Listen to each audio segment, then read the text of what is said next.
Bon, nous recevons notre spécialiste, hein, il s'appelle Arcadius Jaito, c'est bien ça? C'est bien cela, mon cher. Vous êtes énergéticien, merci d'avoir répondu à notre invitation. Merci beaucoup à vous plutôt pour m'avoir invité sur ce plateau. Voilà, vous avez suivi le reportage, qu'est-ce que cela vous inspire très rapidement? Très bien, j'ai suivi le reportage de Patrick qui a installé le panneau solaire exactement chez lui à la maison. Mais c'est la dynamique et nous en tant que spécialistes des énergies renouvelables, notamment du solaire, c'est ce qu'on recommande à beaucoup de ménages pour être un tant soit peu indépendants, donc des sources conventionnelles de production d'énergie. La rouillée vers l'énergie solaire dans les ménages au Bénin, un constat qui devient de plus en plus palpable. Pensez-vous que le soleil est une source d'énergie électrique inépuisable? Oui, mon cher Patrick, parce que tant que le Créateur chaque jour va nous gratifier d'une nouvelle journée, le soleil brillera toujours. En tout cas, c'est ce que l'on sait, c'est ce qui en sera jusqu'à la fin des temps, si fin des temps existe effectivement. Vu sous cet angle, on est tenté d'affirmer que le soleil rend désormais un grand service aux Béninois. Quels sont les impacts économiques de cette énergie sur les ménages qui utilisent les panneaux solaires? En fait, pas forcément sur les Béninois uniquement, c'est devenu un tollé général en Afrique et notamment en Afrique de l'Ouest où tous les pays sont en train de courir donc vers l'énergie solaire qui se justifie par le fait que les énergies conventionnelles ou du moins les sociétés qui suppléent à l'énergie dans les ménages, notamment au Bénin ici la SBE, ont parfois des limites donc sur la qualité de l'électricité ou sur la disponibilité à plein temps. Donc il y a un souci en fait de ce qui justifie vraiment d'avoir une indépendance vis-à-vis donc de ceux-là. Donc si vous demandez l'impact économique, bon déjà il faut séparer les installations, c'est-à-dire ce que je fais chez moi à la maison, et les installations également qui me permettent de faire des activités économiques telles que chez le coiffeur ou bien dans une poissonnerie et autres. Donc à la maison, si on arrive à estimer le coût en fait de pouvoir bien dormir la nuit parce que on a l'énergie solaire qui nous donne le ventilo et que le lendemain on n'a pas le stress psychique ou psychologique pour aller au boulot et qu'on donne un bon rendement. Si on arrive en tout cas à évaluer ce coût-là, là on peut faire une analyse économique. Je ne sais pas si vous voyez. Donc c'est réellement un problème d'indépendance, c'est réellement un problème de comment on appelle, de satisfaction, d'avoir accès non seulement à tout ce qui est éclairage, mais également à l'information avec sa radio et puis. Mais ce qu'on constate aujourd'hui, on trouve ces panneaux solaires un peu partout que les babas vendent, c'est-à-dire, vous savez de qui je veux parler. Oui, vous parlez des commerçants qui commerçants au bord de la rue. Au bord de la rue. Mais est-ce qu'aujourd'hui, ces panneaux qu'ils exposent sont de meilleure qualité? Non, ça c'est vraiment le débat qui est sur la planche actuellement au niveau de tous les énergéticiens de tous les pays d'Afrique de l'Ouest et notamment au niveau du Bénin. Nous avons donc le Nigeria qui est juste à côté de nous et qui est une porte d'entrée pour beaucoup d'éléments que nous consommons, donc notamment les batteries et les panneaux pour ce qui est le cas du solaire. Je fais l'analogie avec les téléphones portables où quand vous allez sur le marché aujourd'hui, vous avez les téléphones de toutes les qualités possibles, dépendamment de votre bourse. Vous pouvez vous offrir en tout cas un téléphone qui répond à un besoin.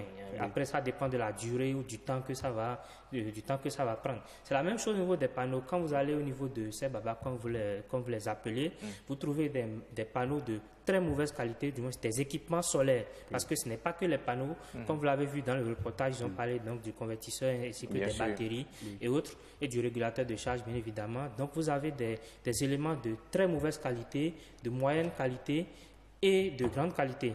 Et nous aurions également appris qu'il y a des panneaux recyclés, c'est-à-dire les venus. Voilà, en fait, c'est le recyclage, en fait, c'est pas. Et il paraît que ça là, c'est plus résistant. En fait, le thème n'est pas, c'est pas forcément le thème juste, c'est pas des panneaux recyclés, c'est des panneaux qui ont effectivement été utilisés en Europe et qui, pour une raison ou une autre, les centrales sur lesquelles ils ont été utilisés ont été démantelées. Donc en Europe, vous savez, pour que du matériel circule sur l'espace européen, ils fixent entre eux donc des normes minimales de qualité que tout fournisseur ou tout fabricant doit respecter. Donc, qu'est-ce qui se passe? Eux, ils disent, nous, on a besoin de cette qualité d'éléments, d'équipements, ils les utilisent et quand ils utilisent peut-être 5 ans ou 10 ans, ils disent, bon, je n'en veux plus, je veux en acheter un autre, un tout nouveau. Comment tel ça, ces équipements ne sont pas arrivés encore en fin de vie. C'est comme les voitures d'occasion. Et là, on les balance en fait vers les marchés africains, on les utilise maintenant. Par rapport à la qualité, ça dépend de... bon, si vous l'appelez ainsi, évidemment. Donc, ça dépend de ce avec quoi on le compare. Si on le compare avec le matériel chinois qui n'est pas... Parce que, attention, en Chine, on fabrique la très bonne qualité, on fabrique la basse qualité. Ça dépend de ce que le commerçant demande. Ça dépend de ce que l'acheteur demande. Donc, quand on le compare avec ce matériel-là et qui court les rues aujourd'hui, on peut dire que le matériel venu est nettement meilleur en termes de qualité que le matériel même neuf chinois. Donc, c'est ça qui fait un peu l'amalgame en fait entre les types d'équipements. On vous comprend aisément. Vous êtes expert en énergie renouvelable. Je voudrais bien comprendre ou connaître les opportunités d'emploi qu'offre l'énergie solaire. Très bien, merci beaucoup Patrick pour cette question. Vous savez, aujourd'hui, tout le monde parle d'énergie renouvelable, notamment du solaire. Comme je le dis, dans tous les pays d'Afrique de l'Ouest, on en parle. Il y a des écoles même qui ont commencé à s'orienter uniquement vers la formation de cela. Si vous voulez aujourd'hui vous faire une installation chez vous à la maison et vous ne voulez pas que d'ici 3 mois, d'ici 6 mois, que vous appelez un technicien pour venir faire la maintenance, ou bien que dans la nuit profonde, le système s'arrête et que vous soyez dans le noir complet, dans la chaleur, vous devez faire appel, non, puisque vous êtes le client, vous faites appel donc à un technicien qui est formé. Donc, cet technicien formé là, ça ouvre en fait la porte à tout un autre marché. Donc, avant, on avait le marché donc des électriciens classiques qui faisaient les installations à la maison, vous changez une ampoule, vous mettez votre ventilo et ainsi de suite. Et maintenant, il y a des techniciens spécifiques qui doivent être formés en fait pour les installations solaires. Donc ça ouvre un nouveau marché où beaucoup de gens peuvent se convertir. En tout cas, les gens qui ont une base minimale en électricité peuvent se convertir et commencer à exercer. Pour installer les panneaux solaires dans son domicile, ça coûte cher? Ben voilà, vous avez suivi l'élément où Patrick a dit qu'il a dépensé 2 millions. Oui. Effectivement, Patrick a fait le choix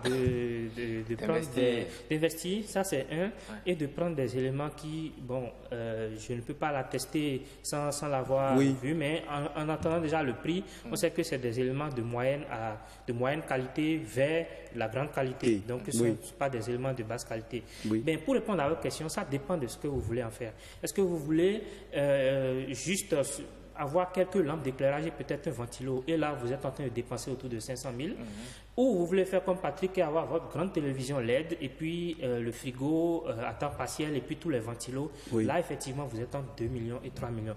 Mais attention, comme il a dit, vous avez la possibilité, c'est ce qui est bien dans le système solaire, bon, on l'a aussi au niveau des compteurs où on peut le changer, on peut passer de 3 à 5 ou à 15 ampères. Vous pouvez installer un système et dire, OK, un an après, vous avez beaucoup plus d'argent, j'ajoute des panneaux, j'ajoute des batteries. Exactement. Donc, vous faites en fait la dépense progressivement et vous ne sentez pas ça forcément sur votre budget. Ah, c'est très intéressant. Je voudrais vous demander, vous sentez un engouement de la part des décideurs du Bénin dans le sens de la promotion de l'énergie solaire? En fait, aujourd'hui, ce n'est plus une alternative, d'accord? C'est une nécessité, une quasi-nécessité de se tourner vers l'énergie solaire. Pourquoi? Parce que je donne des chiffres qui datent de 2 ans, je ne sais pas s'ils ont été actualisés, mais le taux de couverture nationale est autour de 30%, sinon moins. Et en zone rurale, on est encore à moins de 10%, donc même pas un taux à 2 chiffres. Donc, sur ce qui ralentit les investissements, c'est que la SBE peut dépenser beaucoup d'argent, des milliards d'ailleurs, pour amener de l'énergie, donc tirer des réseaux électriques, aller dans des villages, et où c'est peut-être le chef de quartier, le commerçant du quartier seulement qui prennent le compteur. Donc pour eux, ce n'est pas vraiment rentable, même si leur rôle n'est pas en fait la rentabilité. Mais voilà, mais quand vous tournez vers l'énergie solaire, vous avez les centres de santé, les centres socio-communautaires, les centres de santé, le commissariat de police et tout, qui peuvent avoir des éléments. donc des systèmes solaires pour suppléer. Donc aujourd'hui, l'État est en train de faire des efforts à travers plusieurs projets tels que le MCA et autres, et la BERM également qui travaillent beaucoup dans ce sens. Merci beaucoup Arkadiusz Diaito. Vous êtes tellement intéressant qu'on n'a pas envie de vous arrêter. Malheureusement, en télévision, c'est une question de temps. On a même largement dépassé le temps qui nous est imparti. On me fait de grands gestes de l'autre côté de clôturer. On aura le temps de vous recevoir sur un autre plateau pour mieux approfondir votre développement. Merci également à vous, Patrick Adjagodjo, de m'avoir accompagné. Et mesdames et messieurs, c'est la fin de cette émission que je vous remercie d'avoir suivi. Prenez le rendez-vous tous les dimanches à partir de 11h. C'est Week-Eco. Nous développons les sujets ayant rapport avec l'économie, le développement, comme vous venez de le voir tout à l'heure. Merci. Sachez que chaque jour est une opportunité que vous devez saisir la vôtre dès maintenant. Au revoir et à bientôt.